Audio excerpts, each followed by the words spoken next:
This is the Team Objection podcast for June 6th, 2019, episode 394, 6 off from 400.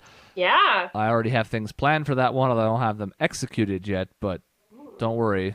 There's a thing in place for episode 400, which will be coming up shockingly soon. We will not have one the week of the 4th, but even so, I think the very last episode of July is 400. I haven't actually sketched them out yet, but I know it's coming. It'll be my birthday then. Oh, God. The 31st. Let's count now and see how bad this is. On air, I don't give a shit. Yeah. Let's do that. 397 is the 27th.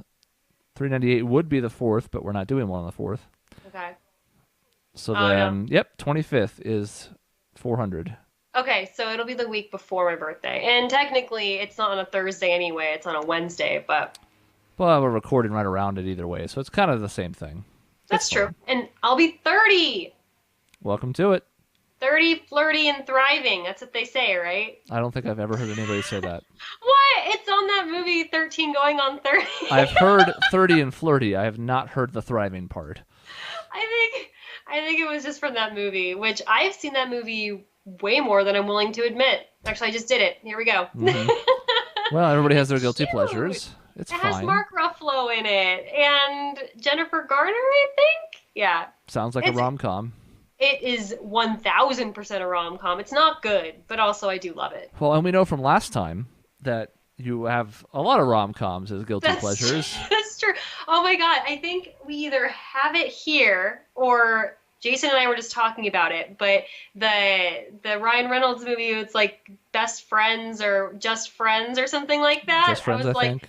That's it, yeah. And I saw the cover and I was like, there he is. There's that boy. There's that rom-com. That one in particular was really weird because it was like, if I remember correctly, he was like a fat kid in high school and then like he got all like Ryan Reynolds-y hot and like went back to the, hometown and he like wanted her still and I have no idea. It was so bad. Well, simple premise, I suppose. It basically sounds like Shallow Hal, but in reverse. Yeah, kind of, yeah. I don't know. It wasn't very good. Most of his movies aren't, and that's why he's not in the Hall of Fame. Oh, poor Ryan Reynolds. R.I.P. I think it's kind fine. of. He's actually alive and thriving. He's 40 and flirty. Yeah. And that's thriving. It's thriving. Yeah, he's doing good for himself. I'm pleased. Fornicating. Oh. That's probably true though. I mean, he's had 2 kids now with Blake Lively, so they probably are. Yeah. I don't think I'm out of line. That's some real pessimism there, and I kind of like it. Thanks. That's all I have anymore. Everything else has been taken away from me. Oh no. I have in my hands, as the video people can see, the same thing as last week, and you're like, wait, what? Didn't they just do this? And the answer is yes, but it's a pretty busy time. My June is god-awful. I thought after getting through like March and April, I would be through the god-awful, but no, June is bad too. May was pretty nice. I liked May. I mean, you say this, but you've been here week after week, so it's everybody else's schedules that have been crazy. Yeah. I mean, yours, not to minimize your schedule, but you do make time for the show. Sometimes I wonder. I wonder. But if I'm not here, it doesn't happen regardless of anybody else's schedule, so I guess that's the impetus for it. That's true. So there were several more questions on this one that I had happened to find last time. What's the verdict on this? Was it 350 or 250? I opened the page and forgot. 350. That's so many questions. Like, who compiled this shit? I kind of want to know. Did they just take them from, this is like a master questionnaire from like little ones that are like 10 or 15 here and there, but like they seem more thoughtful in some ways. And so I'm like, did one person craft this? I don't know what the source is. It's from a site called conversationstartersworld.com. Oh, interesting. I wonder if it's like crowdsourced. Kind of. I'm guessing so, because this is not even the only article like this, which is going to be the source of the next several of these whenever they end up happening, unless it's consecutive weeks until 400, which is possible at this point. Sure. So we're going to roll dice. We're going to answer questions. We're going to do it for your edification. I'll go first. Okay. The hell is that? Is that a 9? No, it's a 60. So 68. Or 168, as it were. If you had to disappear and start a whole new life, what would you want your new life to look like? Huh. If you had to disappear, if all those mob debts came due tomorrow. Let's see.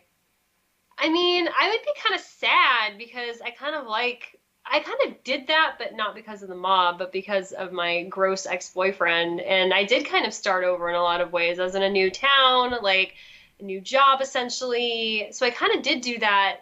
And I would be a little sad that I'd have to start over. I think that'd be like really, really intimidating, to be honest. But um, so okay, in the context of this question, can we like is this like witness protection? Like, can we get like a false identity and like pretend that we're like somebody else, or what? I am assuming that's the case. I'm assuming when they mean start a whole new life, they don't mean out of the womb. Yeah. Like you just, yeah, essentially wit protect, and you just go and disappear for a while. And so, yeah, I guess you could lie about your background. You could basically have any background you wanted because of it. Okay. Okay. You Yeah, get to that's what I was mold and thinking. shape your own parameters for this, I suppose. Yeah, it does. It seems a little loosey goosey, but I mean, depending on if I had like a nest egg of money, I would probably just travel or something.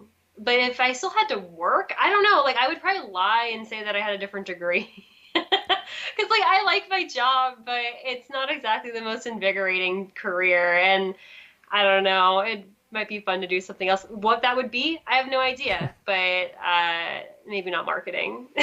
Yeah, I don't think you make this change if you want to make incremental switches. I think you do it only when you're like, yeah, I hate my life. I'm ready to just go ahead and toss it in the garbage.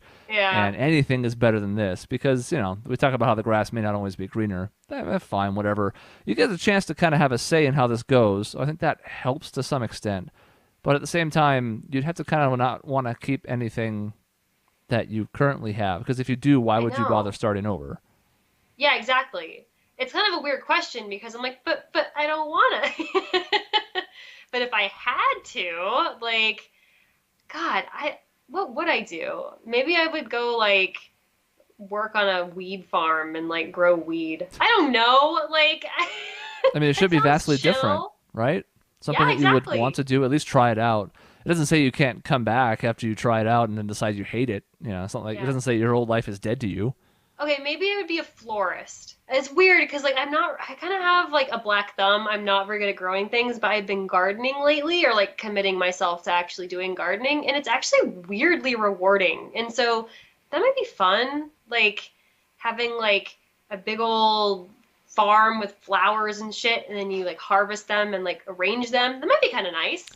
I do not understand gardening myself, but I can see why people would enjoy it. It doesn't Yeah. really appeal to me in many ways, but I get the gratification that you can get out of it, Yeah, especially if you can grow stuff that you can eat or that's what I was gonna consume. say. I have less of a understanding of people who just grow like flowers. Like I say this being like, I want to be a florist. It's totally useless. But maybe actually want to be a farmer. But like you don't really. I mean, you see the flowers and they bloom and you're like sick and then they die and you're like, all right, what did I Hmm. get out of that? Not a whole lot. But we're growing like tomatoes and tomatillos and like stuff that we can use. And that's really cool. And you can like see the little like fruits of your labor, and then like it's neat, like literal fruits of your labor. Yeah, I don't understand fresh cut flowers. I'm sorry. I can get them Yeah, on a base level why people think they're attractive gifts. I understand that. I do. But they die so quickly, especially I some of the know. varieties. Like carnations can last a while, whatever. It's true. Like poinsettias around Christmas time have some good weeks to them, but it's just weird to me. Yeah, I agree. I feel like I would rather have any other gift. Do you know what I mean? Like I would prefer you just get me a potted plant. Because then at least it's something that's alive and that I can like take care of. I'm like, oh, I can think of you. Like you gave me this thing. My friend got me this like really cute like jade plant, and I still have it years later. And occasionally I'll be like, yeah, like how is she doing? And that's I think a more like valuable gift. And it kind of is like I don't know. And you see it grow, and it's like a friendship. It's Hmm. like whatever. But actual like cut flowers, it's very ephemeral. Like it's the literal epitome of ephemeral. I mean, they smell nice and they're pretty, and again, they make for good gifts, and I can understand why they're one of the go-tos for relationships. But at the same time, they're gone so fast. I'd much rather give somebody something that they could plant or put out Yeah, back or whatever, something that endures. And I'm yeah, sure people could say the same thing about like, well, chocolates. Once you eat them, they're just gone, yeah. and I was thinking like that. greeting cards. I mean, some people keep them for a while, but for the most part, people like read them, keep them for a day or two, and throw them away. So I mean, all of it's kind of fleeting. But flowers in That's particular are true. weird because they exist on their own. They're doing great, and then you murder them, I and you know. give them to somebody you're sweet on, and they die. Yeah, and you're like, this is just like our love, and you're like, oh yikes, Oh yeah, that's a major a yikes. husk after 2 days. Yeah, and then you forget about them, and they're like in the vase, and they've been in the vase for like 2 weeks, and you're like, oh, that's Oh, bad, I and should like, probably throw that away. yeah, and it becomes like a thing of grotesqueness, and you're like, great, now that's my association with this person. Cool, totally Love, backfire. yay, love. Maybe it is a good reference to love, though. If we're on the pessimism train, Yes, like, all aboard. uh, yeah. Anyway, I don't think you really answered the question. I didn't really answer the question. We're just talking about I flowers don't care now. to answer the question. It's hypotheticals. You know me. Yeah, that's fair. It's not the best question. All right, I'm gonna roll, boy. Oh, it's gonna take forever to roll. That's fun. 143.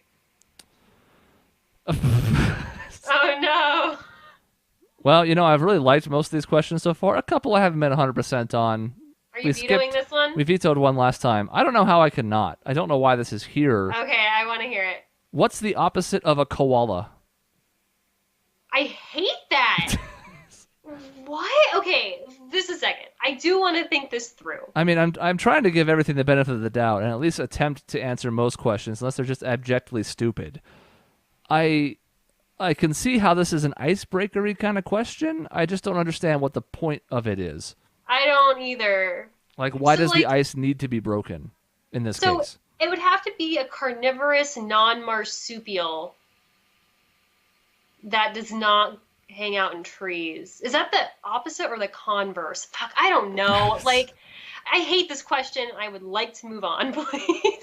This is Should I? admittedly one I had not seen yet. You should re-roll. We're going to spend your veto early here. Okay, good. That was really bad, and it made me frustrated. 119. A koala, a kanuna. 119. Okay. This is not Better. related for us necessarily, but still thought-provoking. What Okay. actors or actresses can't play a different character because they played their most famous character too well? Oh, well, this doesn't really apply anymore, but I kind of feel like Heath Ledger would have been like it would have been hard. I think he probably would have just played like psychopaths until he actually did die from like what actually he did die of. I mean, like, when I think of like a seminal role, like that's kind of what I think of. But he did end up dying, so we didn't really know. Hmm. That's, I think, the most iconic example just because it has to do more with... He had done other stuff. I mean, Oh yeah, A yeah. Knight's Tale was a cult classic. Yeah, Brokeback Mountain. Brokeback Mountain, and several other things too. But like, that was everybody loved him in that role. Yeah. Because I think of some other folks like a Chris Evans, but it's not really the same. Not to say that he wasn't good as Captain America, but I don't think it was like, oh my God, you guys, he is Yeah. the best Captain America you could ever imagine. It was Yeah. more that he hadn't done a lot before that was really notable, and then he shot to the top of public consciousness because the movies got so huge. Yeah, that's an interesting one. And I was thinking about like a Jim Carrey or like a Robin Williams, but they actually were able to break out of their, initial roles and do a lot of different things. So I'm kind of stumped on this one. There are people, and I know there are, but I can't think of it for the life of me. Um, hmm. I kind of wonder. Yeah, this kind of fits. I don't know if it's because he played the character so well, but just because it was so iconic and it kind of kept following him. One example, and there's probably similar ones, is Mark Hamill. Oh, that's true.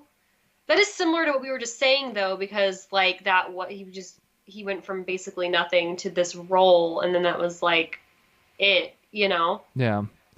Problem is, I don't know if there's too many examples of like an actor who did one role super well, and then that was it. Yeah, because so I'm thinking about like Helena Bonham Carter.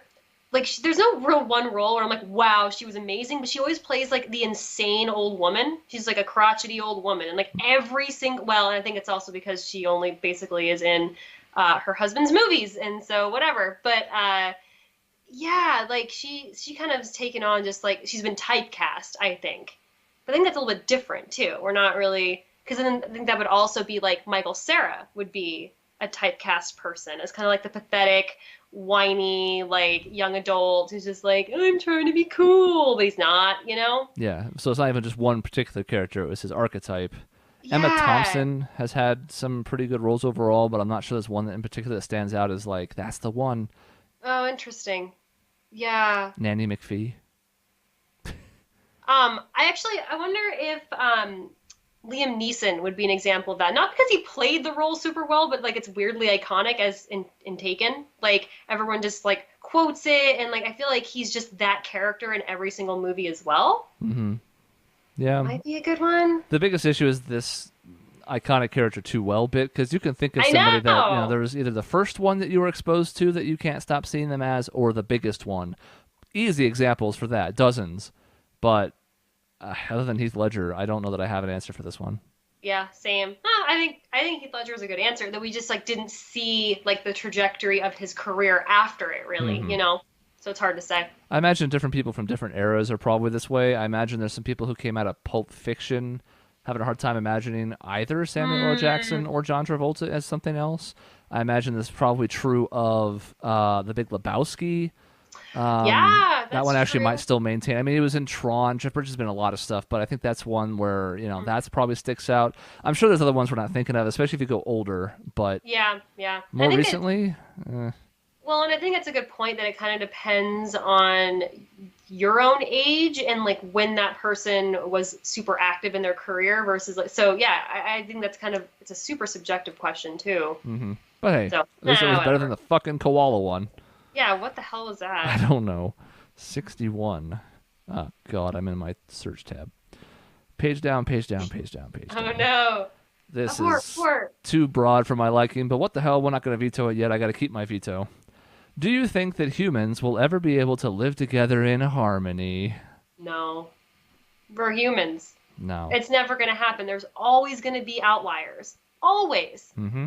And there's so much ingrained racism and misogyny and homophobia, and there's just so many people with very narrow perspectives of the world that you can't unlearn like entire generations so quickly. And then by the time you may do that, there will be more. People are always going to be segregating and calling out distinctions in people and having prejudices. It's just part of being human where we err all the time. Mm-hmm. The only way to live in harmony is to live in equality. And Yeah. to Yeah. achieve true equality, we have to become so homogenized that there's no difference between people.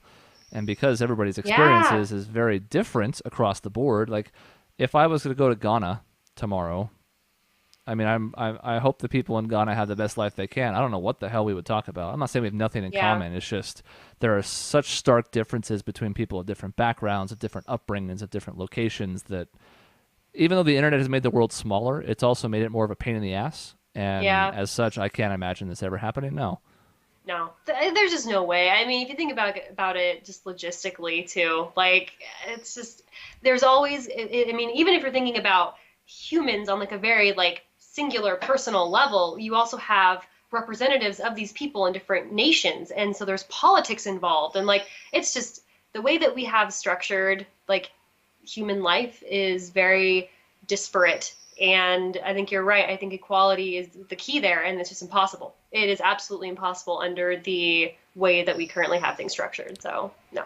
Even if you got close, if somebody's making like $80,000 a year and somebody else is making $50,000 a year, there's going to be some resentment there among some people. There's And just yeah, and inherently there is a power dynamic that's at play there. Like that's how it works, even if it's unintentional. Yeah, it's impossible with all of those factors. I mean, ever is a long time. If, the purge happens and we're down to like 10 people, and maybe those Yeah. 10 remaining people can figure it out, but I'm not I still don't optimistic. think so. I mean, we've read Lord of the Flies. You know how that shit goes. Mhm. And even though when it's like the last man on earth, which wasn't even true, but, even Yeah. if there's one person left, there's nothing to be in harmony with.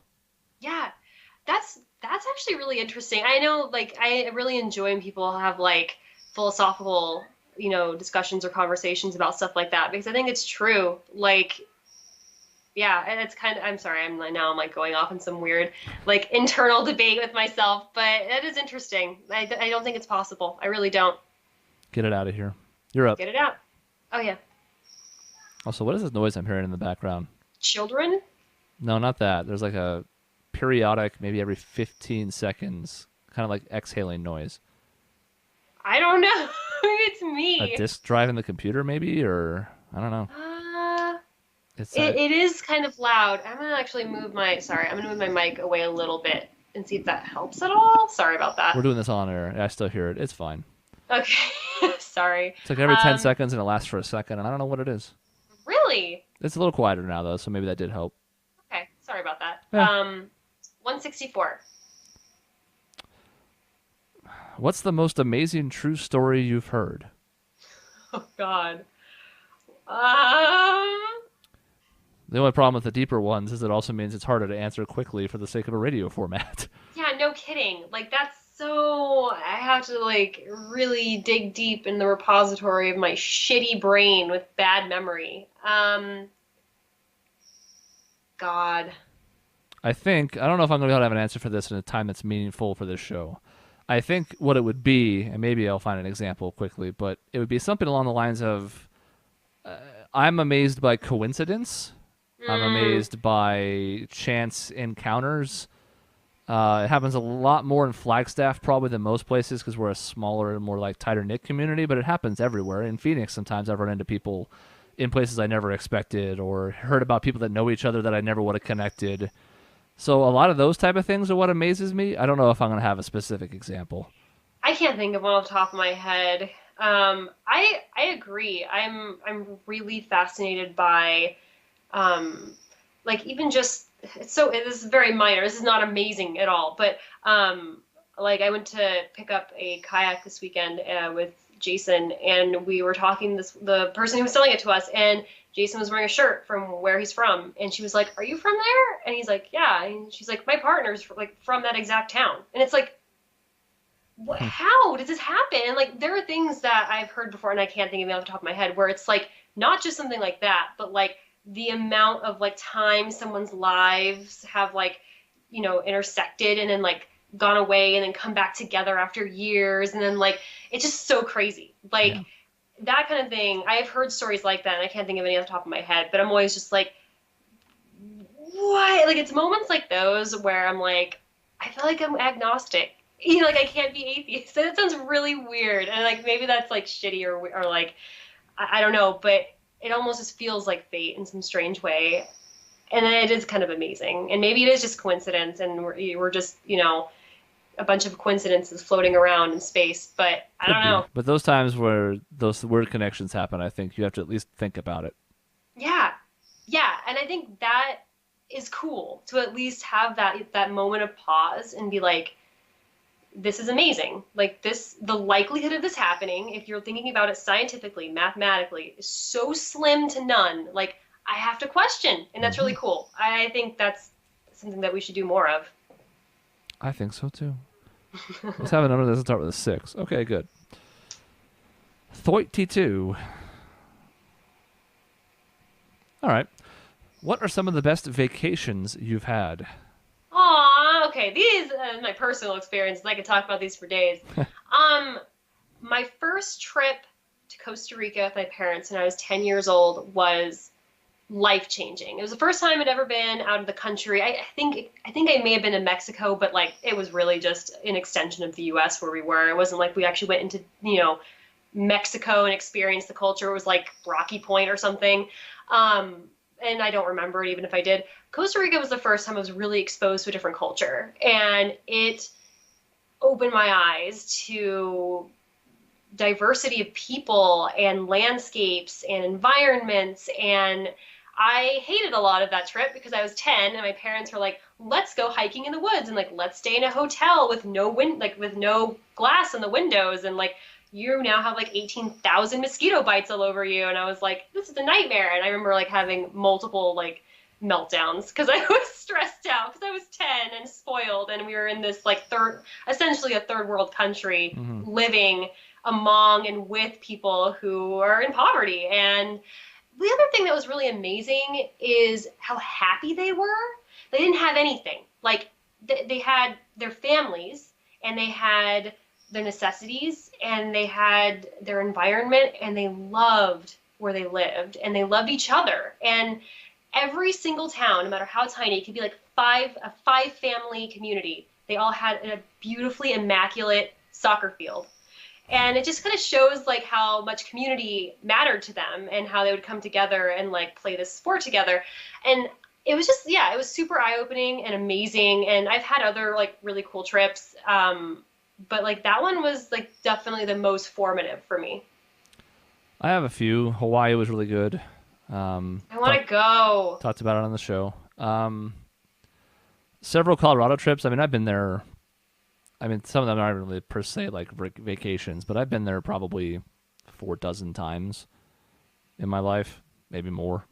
A couple when I was younger were really good. When I was younger, I got to go up there for like a month in the summer, which was great because it got me out of my mom's hair when she was still a single mom.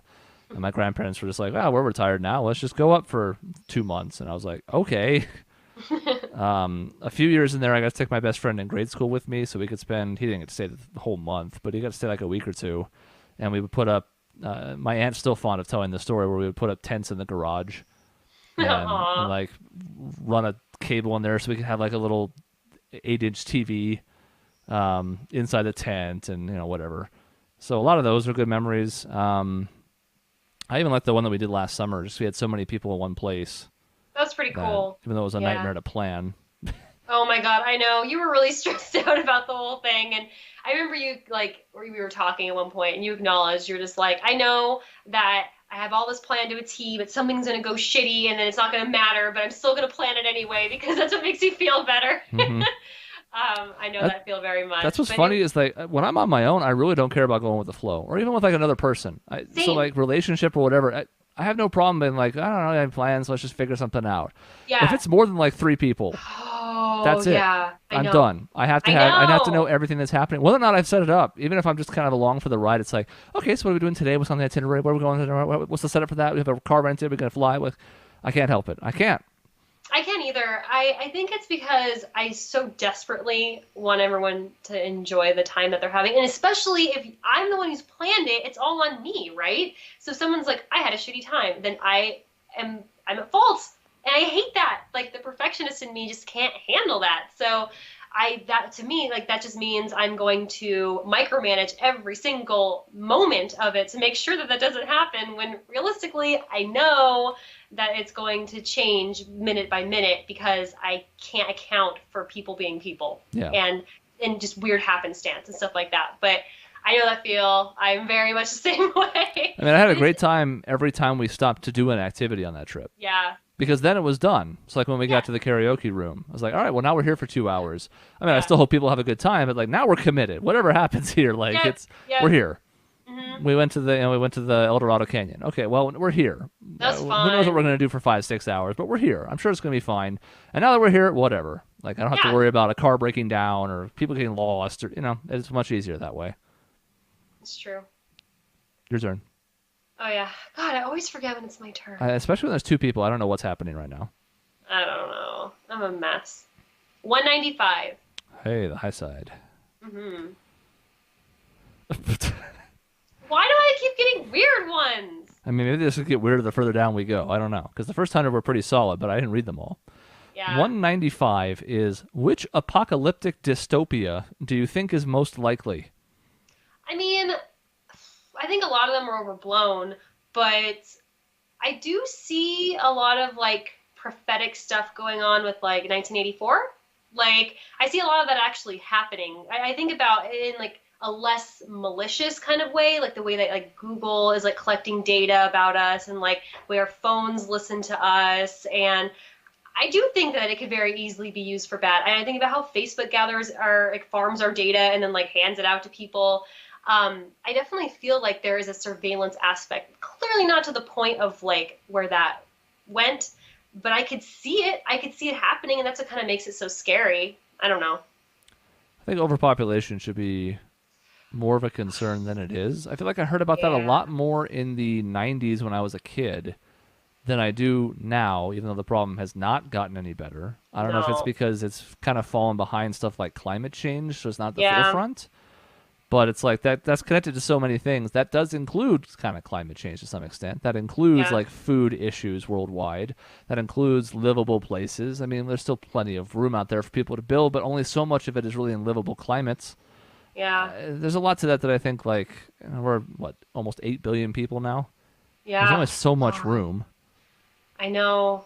It It helps really that worries me. yeah, I mean it helps that our generation is having less kids. Yeah. We're getting married later, having fewer kids, buying fewer houses, like Yeah. both out of economic issues and I guess just some desirability issues. We've kind of slowed it down to some extent, but it ain't going to be enough. No. Oh God. Now that you mentioned that, like that really stresses me out too. And I think about I was listening to NPR about how the current administration here in the U.S. is trying to kind of like hide some of the results from any future climate change reports because they have them every few years, I think. And so one came out last year and it was like pretty damning and terrifying. And so now they're trying to like limit what's actually on that report and like hide some of the like future like 50 years out estimations and stuff like that, which those are actually like terrifying. Like worst case scenario stuff is I can't look at it because it really stresses me out. I think that's probably a more realistic like dystopia where it's like our planet is just dying, you Yeah. know, because we're not making. And then I'm like, how much of this is us affecting it? How much of it is like part of it is like the a natural, not that quickly, I don't think, but I wonder if this would happen regardless, and if we're just speeding along the process. And so I'm like, how long do you humans even have left on this earth? Like, and then I go in the crazy like panic mode, and there's something I could personally do, but recycle and like compost and try my best. But it's hard. It's tough. I mean, I don't generally think anything catastrophic is going to happen in my lifetime. But then, Yeah. I mean, that UN report was a front page story for us because of just the damning details that were in it. And one of those was like, yeah, remember how like these things are supposed to happen? They're probably going to happen in less than 40 years. And I'm like, I think I'm I still going to be know. alive in less than 40 years. I know. That's the part that really got me. It's like I think it's easy to just push it away as like something that's like not reality or something that it's not going to impact us. So like it doesn't matter, or not that it doesn't matter, but it's less of a reality, you know? Hmm. And then you hear it's been bumped up to like, oh, in 30 years you're going to be seeing this effect, or in 40 years, like the coastal shores are they're going to be like pushed up this many feet, and you're just like, oh, like this is serious, and we're actually going to be seeing this impact much sooner than I originally thought, and it's just like really harrowing, and yeah, I hate it. I hate it so much. What a good comedy podcast this has I been know, producing I for us. know. We're just talking about our anxieties now. It's horrible. Speaking of anxieties, Yeah. 30 is how do you make yourself sleep when you can't seem to get to sleep? Oh God. Ooh.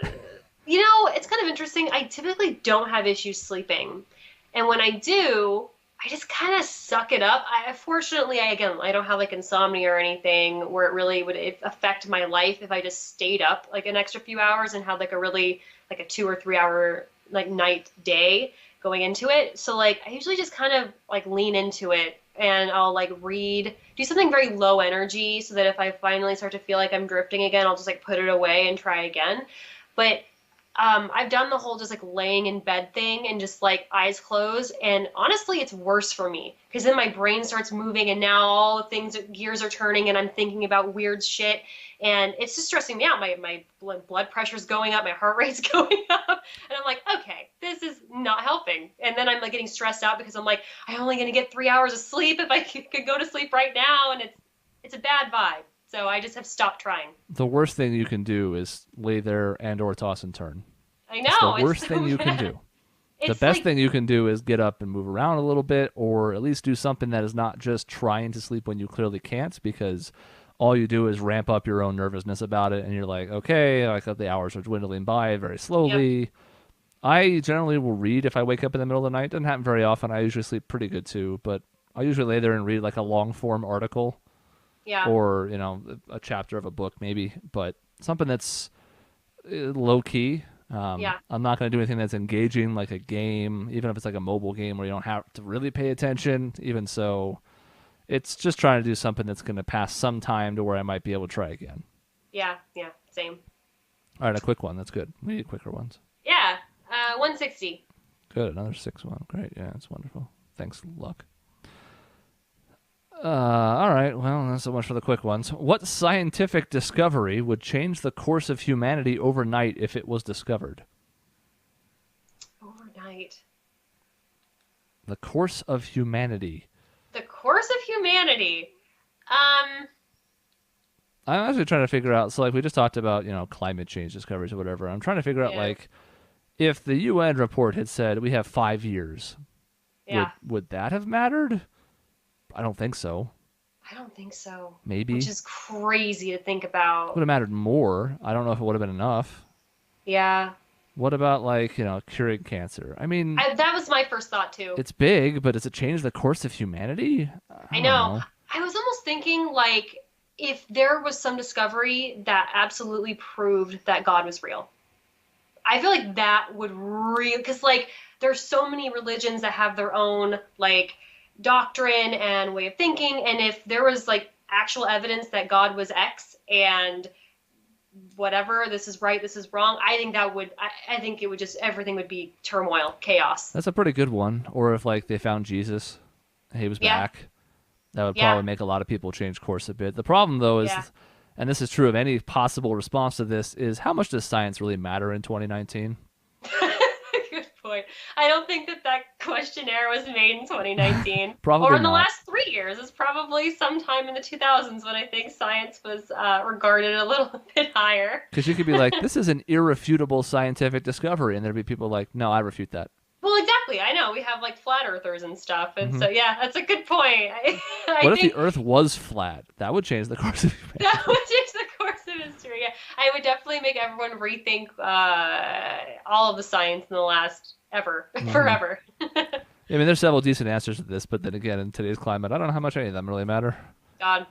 Gotta keep Isn't rolling that the true? zeros. This is 20 now after 30. 20. Huh. Where's your go-to restaurant for amazing food? Oh, I like that. I can answer for Flagstaff and for Portland, probably. Okay. It depends on what I want, but if I want something in Flagstaff, I want good Mexican food, I'll go to Martin's, which is cliche, but they have really, really good brunch for Mexican food. I mean, they're up there. They are up Like, there. they're probably the most well-known spot. Maybe Salsa Brava, but probably Martin's. I will say, I do think that they're slightly overrated, but I still think they're, like, really good. So people just lose their fucking minds over Martin's, and I'm like, okay, all right, they're good. But Maybe they're not the let's best not lose thing our hair here. Yeah, ever. exactly. All right, maybe just Comate. In Flag, I would say it's not the most, like, lavish food, but I really like Mama Burger. That's, like, the place I recommend. Oh my god, I forgot about Mama Burger. It's good. It is very good. Now that they added, a few years ago they added tater tots because their fries were Their fries were They but added tater that tots. solved the one weakness because their burgers are That's- very good, their shakes are It's a excellent, game changer. Wow. and Yeah. tater tots are rock solid. So that's one where if people are in town for a quick bite, it's an easy place to take them, if they're not from around here. They still do the buns, the special English muffin. No, that's Diablo Burger. Oh wait, where's Mama Burger? That used to be Yes, in never mind. next to Yes. Arizona Music Pro, but it moved out by Yeah. the other bashes. Yeah. Oh god, I like love that place too. I'm getting my burger places confused, but the shakes there, amazing. Maybe the best I've ever had I think in any that's true. place. I think that's true. So people are like, "Oh my god, the Shake Shack," or like, this No. place or that, In-N-Out Shakes. I'm like, get the fuck out of here. I mean, Shake Shack has decent shakes. I thought they were their fine. literal name in them, but They're no no, Mama Burger. No, they're not. Oh man, Um, I want someone I go back to visit Flagstaff. The now. other one, and I don't know if this place was open before you left, is Proper Meats and Provisions. No. A sort of like a hole-in-the-wall butcher block place that does their own like slicing of lunch meats and cheeses and all locally sourced in one way or another, and just everything I've had there has been excellent. The Sounds sandwiches, really- some of the lunch meats you can take home, and they're doing well for themselves because they've expanded in the 4 years or so they've been open, maybe 5. That's really cool. When you said that, I was like, I thought I misheard you because there's a place in Portland, and I was like, did they expand to Flagstaff called Olympia Provisions? And it sounds very similar. and they're stellar. So like if they're anything like Olympia provisions, You then they're should make a probably. point to try it when you're up here next. I would love to. Yeah, it's a good recommendation. I really like the whole like charcuterie plate like kind of experience. But yeah, that sounds awesome. Do they actually sell like their like the sausages or whatever meats like wholesale and stuff I too? think they do, yeah. I mean, It's I've pretty never cool. been interested in it because I don't want that much, but I Yeah, think yeah, yeah, yeah. so. I think if That's I neat. remember, they have like whole blocks of cheese and like long ass big sausages and whatever. That's fun. It's also one of the few places I can think of, and my grandparents ate out a lot, that ever got their seal of approval pretty much unequivocally. Wow. Like they just thought everything was really tasty and good. And Huh. usually there's some kind of little complaint or something. I love them both, and my grandma passed a couple years ago now, but there's always something. This soup's a little too salty, or this is that, or this is this was pretty good, but it could have been this, or should have added that. That's Blah blah funny. blah. It's weird that you say that because our grandparents are always like that too. Like for the most part, very sweet people, but they would. And I mean, my grandmother, especially on my mom's side, she cooked like huge, like I mean, like really gigantic, like Jewish meals, and she was just so critical. Like she was sweet and like she would enjoy a meal, but there was always something. Hmm. Usually there was more than something, but there was always something, regardless of how good it was. And But yeah. speaking of anxiety, having those conversations in full hearing of the waiter is high up on my list of things that make me very No. uncomfortable. I hate that. I I hate am when not people that person. complain. Yeah, I hate when people complain about service and food when we're at the establishment. It like drives me And if insane. it's terrible, that's fine. If it's Yeah. bad, I have no qualms with it. That doesn't get me. It's when it's like the halfway bad, Yeah. like, oh, we haven't gotten any water refills for like 8 minutes, and I'm like, oh, Yeah. that's not. I mean, it's busy. I don't know. Oh no. Oh no. Give us one Portland stop.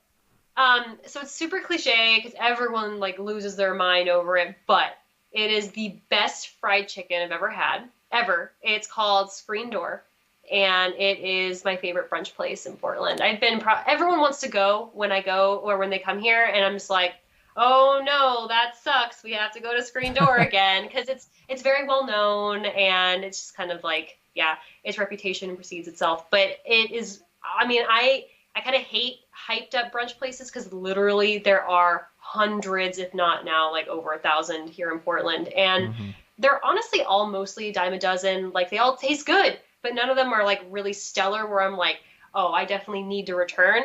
Screen Door, it definitely lives up to its hype. I think I've heard of them. Yeah, I wouldn't be surprised because I know like you were gonna come out here at one point, and so Hmm. I don't know if you were doing any research, but if you were, like, they're always like top of the line. They're really, Yeah, really good. might have been that, or I know some people that have got connections there because Oh Flagstaff yeah, and Portland are basically like it's mirror versions of themselves. it's weird. Like I meet so many people who either from Flagstaff or like they live there sometimes and then come to Portland. It's kind of crazy, but. Yep. Yeah, if you do come up to Portland, you should get their chicken and waffles. They have a sweet potato waffle, and you get the chicken on top. Oh my God, it's so good. Well, It's so, we had a whole thing planned last summer, and then some you things know, changed. Did I roll? I rolled yeah. that one. It's your turn. A lot of things changed. Yeah. uh, um, oh, 110. We're getting all the zeros. This is another one where it's like, to really give it the proper due, you have to kind of consider every possibility. But we'll just take it from a less specific approach. What's the silliest thing you've seen someone get upset about? Now, I don't know about the silliest, but I have a couple examples, and they all have to do with working in service industries. Oh Grocery God. stores, restaurants. I'm sure people have plenty of horror stories from all those, sort of adjacent to what we were talking about a minute ago, where I've never really had my family do that, where they're losing their mind over something that's not at all justified. They're at least not those people, but boy, Yeah. in the grocery store, I had my share of horror stories, and I'm sure there's plenty of other ones like it too. I've like mostly blocked out my entire time working at Barnes and Noble. There were some real bad people who would just come in and they were mad. They were upset about life or about whatever, and they wanted to take it out on you rather.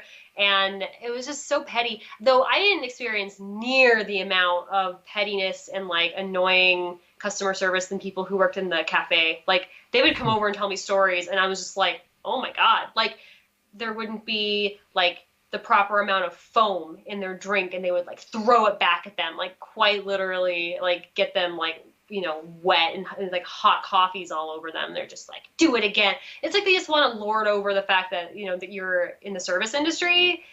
It was bad. I never worked a job like that, and I kind of wish I would have, because I think it would have given me like a thicker skin. But at the same time, like, whew, like respect people who can do that and keep their cool. My God. The customer is always right is one of the worst credos ever invented. I hate it so much. It's so bad. It's not the best. Yeah, I can't think of anything off the top of my head, like an actual experience. Same. But I'm sure it would be one of those. I'm sure if we asked Sean, it would probably be one of his from like Sonic or when he worked at the restaurant in Chicago. Like it's all. I'm sure Dave's had bad customer interactions. All of those where it's like, if you ever just took a step back and thought about what you were really getting pissed off about. I think those are even worse than, like, we talk often about how people on Twitter or social media sometimes get all bent out of shape over very trifling things. I think these are still way worse because these are in person. Yeah, exactly. And I do think a lot of it is the power that they want to kind of like lord over the person, and like that to me is like really egregious. Yeah, and that's their one chance to be like, well, this is where I'm supposed to be the king, so now you have to treat me right. Exactly. And you're like, I don't know that anybody has to do anything. No. But sure. Yeah. Go for it. I was hoping I wasn't going to roll this one. I don't think I'm going to veto it, though. If there was a book of commandments for the modern world, what would some of the rules be? Oh. No, you know what? I'm skipping out. Thou shalt meme. Right? Thou shalt not be an anonymous shitlord. Again with the 6. 69. Nice. Ooh, nice. Okay. That's much better than the last one. What movie or book do you know the most quotes from? Anchorman. That's a good one. Goodness. Happy Gilmore, possibly? That's up there. I quote that one a lot, more than I care to admit, or even sometimes realize. I'll like say something, I'm like, that was from Happy Gilmore. That's nice. I like that this question thinks that there are books that people would quote from. And I'm not saying it doesn't happen or that it's not an important endeavor or anything. Don't take it wrong. It's just people don't quote from books. When they do, it's like Call Me Ishmael, or it's like... Or like Harry Potter, maybe. And that might be because they're in the movies as well. Some Alice in Wonderland lines get it, but... Some of those are also just things that have been adapted into movies because those are more relatable, because you hear them and it triggers what you heard. So I guess if audiobooks were more prevalent, maybe, but no, not books. Like video games would be better, and the answer to that is Star Fox 64. I also quote, well, not quote, but I do the voices on the Super Smash Bros, like all the characters, because that's fun. Greninja. Exactly. It's my favorite. Hi. Yeah. Just the way he sounds so like mercurial and fun. It's like, I know. Everybody, look who's here! It's Greninja, and you're like, oh my. Zoolander's also way up there. Ooh, that was yeah. I do say I've got the black lung like constantly. Like I hate to admit how often I quote that. Just yesterday, we had an impromptu meeting in an office that was way too small, and there was a bunch of like makeshift chairs pulled in that were not regularly there, and so it got a chair for ants line. Same idea. Yeah, no, that's great. But I look stupid sitting in it. Well, I like that it's more like referential than just a straight up quote, but it's you have to like somebody has to know the actual reference to get that you were referencing it. It's cool. I like it. Yeah, it's derivative, but hey. I like it. It's good. All right, let's lightning round a few more here. Okay, 186. If they can be lightning round. I know. What keeps you up at night as far as the scope of the universe? 186. I thought it was the actual question. No. Like, God damn it. What inconsequential superpower would you like to have? So now we have to decide what's inconsequential. I know, that's the hard part. All of them potentially could be, so we have to be careful with this. Like, the obvious ones that are not inconsequential are like time travel, teleporting, things that have like huge ramifications. Yeah. So like, I don't know. Flying would be fun. I don't think that's consequential. I would like to be able to make any food like as many calories as I want. Yeah. Well, I thought you were gonna be like just to make any food, like in your house or something. Well, Like you that know too. all the But that recipes, was but you're like, no, I want to take pizza and make it 100 calories per slice, no, seriously. Like I want to be able to consume as much as I want but taste like with, pizza. yeah, exactly. Like I wanted to still have all of that, And you don't want it but to be 0 calories. You need calories. no, exactly. I want to But be able to. I want to be able to manipulate the macronutrients of food. that's an easy, That quick one. cake That's there, good. 0 sugar, but it has all the sugar still in it, and But lots of fiber, and apparently I'm gonna get all my vitamin E from it. That's strange, but it's I love it. happened. I love Is it. this the 91? What a shitty question. Yeah, I mean that was a quickie one. Actually, Yeah, it more is like a 90. shitty answer. Sorry. Well, along those lines, 191 is what food do you crave most often? Anything sweet. I'm a mess. I've been logging my food for almost an entire year straight, every single day, and it's been hard. I actually stopped a few days ago because I was obsessing about it too much, and I was like, all right, this probably is getting into eating disorder level, probably not good. But I never said I couldn't have something, so I've been just limiting portions. But I think is actually it's good in theory. It can get extreme, which I was doing, but I constantly crave them. You know, people who are like, yeah, man, if you just cut out the sugar, you just never crave it anymore. It's bullshit. It's not true. I craved it more, and it's just like I was just fixated on the fact that I couldn't have it, you know? I'm sure a And handful of people can do that, but not most. I'm sure. But, and I think there are probably people who never really craved or had like much of a sweet tooth anyway. Like, I know people who like don't like sweets, like across the board, and I'm like, I wish that was me because it's so hard. I love sweet things. Like it's the best tasting thing to me. It's the best thing I can possibly think of when I think of like favorite foods. They're almost always sweet, and yeah, it's tough. So this could be a case of scarcity breeds desire, but for me, it's wings. Oh yeah, you were talking about wings recently. How there are none in Flagstaff anymore. Every good establishment in Flagstaff essentially has gone. That's devastating, There's and been, honestly a shame. or they stopped carrying my type. One or the other. Either they My packed up type. shop completely, or they Not no my longer type. have either boneless wings that I like, or the sauce, or whatever. Yeah. So that's been frustrating because now it's hard to get. It's like once a month, and I get like halfway decent ones, and they're like, yeah, yay. Oh. It scratches the itch, but only barely. That sucks. I'm sorry to hear that. There is a place, if you do come to Oh Portland, God. there's actually a few, but there's a place called Fire on the Mountain. Very, very good. I thought about going to a wing stop when I was in Chicago just Oh because I yeah. could. Yeah. I've never Oh, you been. I don't should know if have. they're any good. Yeah. But there was one that was somewhat nearby. I was like, if I walk all the way to the other side of this park, I could no. Oh, So that's like yeah. mine because I don't really have the sweet thing, which is fortunate. I mean, there's a couple sweets I still like, but I really don't have a problem with that nowadays. Yeah, I eat a yeah. little bit too much salty stuff, chips, popcorn, but I don't really crave Sauce. them. Yeah. Yeah. Oh God, I do. It's bad. All right, maybe one more. Let's see how long this one is. You Maybe. did 191. I got 119. Heh. Okay, I had to scroll quite a bit for that. Vampane. It looks long. Oh, we did that one already. Great. Okay. That's I the Heath re-rolled. Ledger one. Did we already do 136? Well, we did a lot of 130s. Let's see. Uh, I might spend my veto on this. Oh no. This is a this but masquerading as a Tumblr question. So I'll Uh-oh. read it and we'll decide. If you could know the truth behind every conspiracy, but you would instantly die if you hinted that you knew the truth, would you want to know?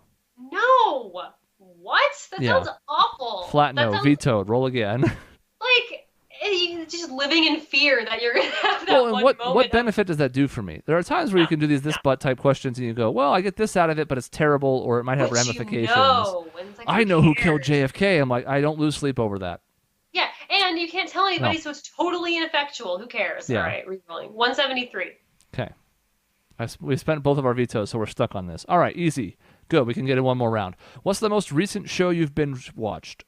Oh, super easy. I binge watched. Oh God, which was the first? Oh, the second season of. What was it called? Wow, I totally forgot. Super easy. Fleabag. Well, I've been watching a few. I've been watching a bunch of shows in tandem. I've been hearing about Fleabag.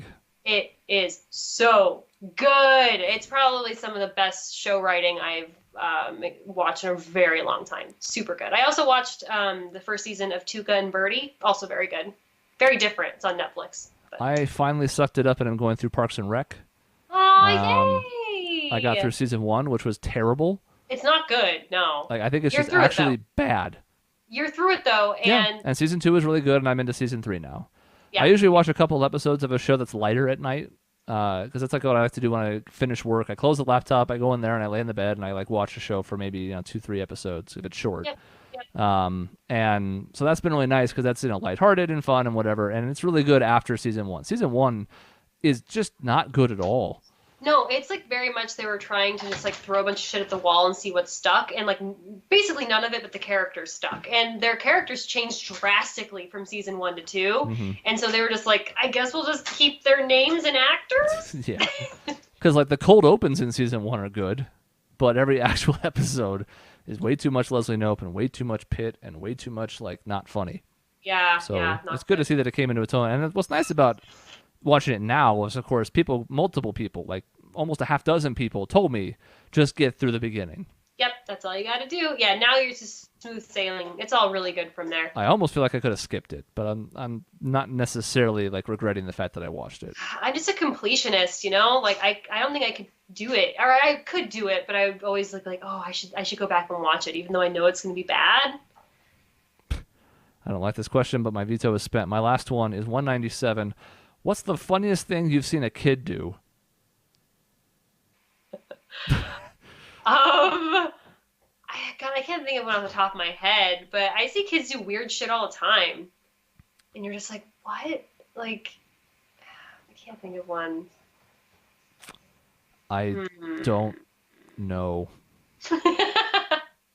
We should do another one. Yeah, I can't think. I thought Jake Lloyd was pretty funny. How bad he was. Burn. What the fuck? 179, of course, having flipped the numbers again, just because that's the way math is working tonight, is what's your haunted house story?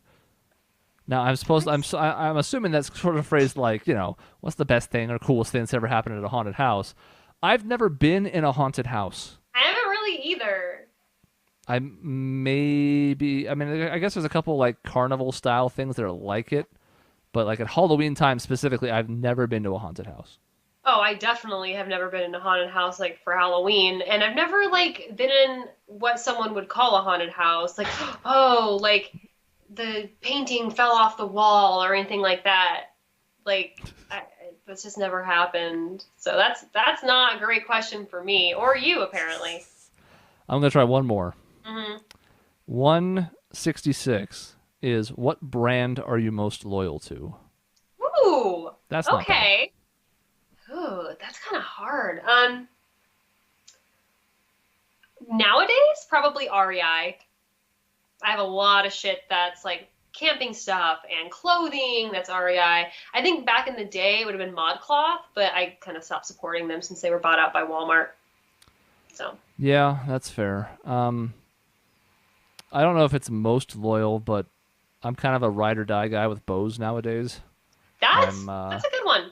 Kind of wearing them now. I bought the wireless noise canceling ones, which were great. I have, well, this is Sean's pair, but there's actually 3 pairs of Bose headphones just within reach at this table.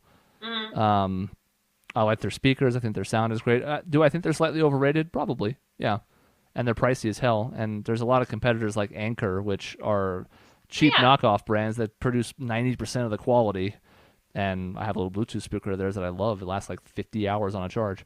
Yeah, those things are amazing, by the way. But I have never had more comfortable headphones. And I've tried the Sony ones that are like the Bose QC25, whatever, and they're nice.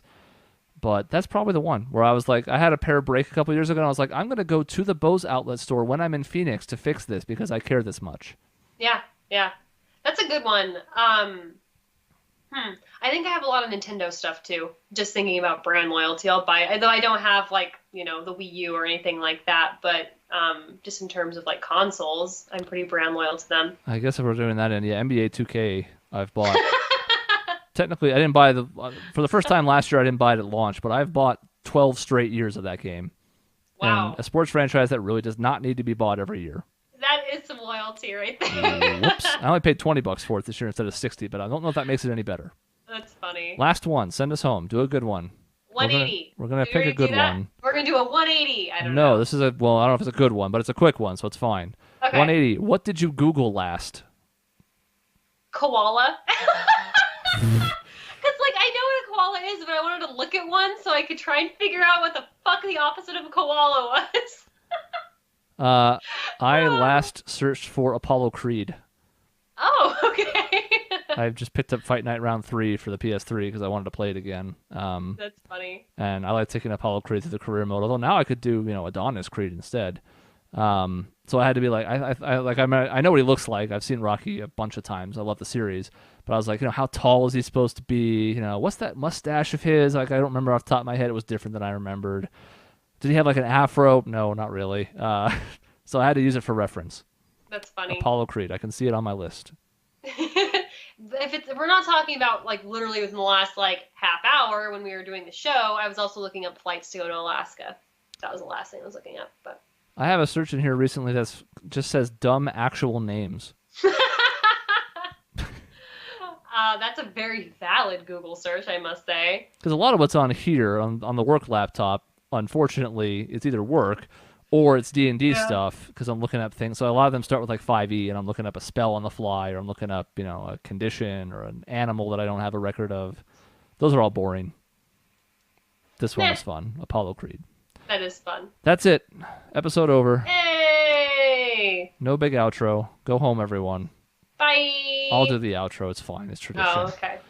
So, yeah, that's the end of this episode. Next week, we may have all four back because Dave will be in town this weekend, so we may try and do that while he's here. We'll see. I'm not going to make any promises because... Oh, wait. So would we do it? Never mind. I'll ask you later. Maybe Sunday or later. I don't know yet. We'll talk. Okay. But, yeah, we'll see.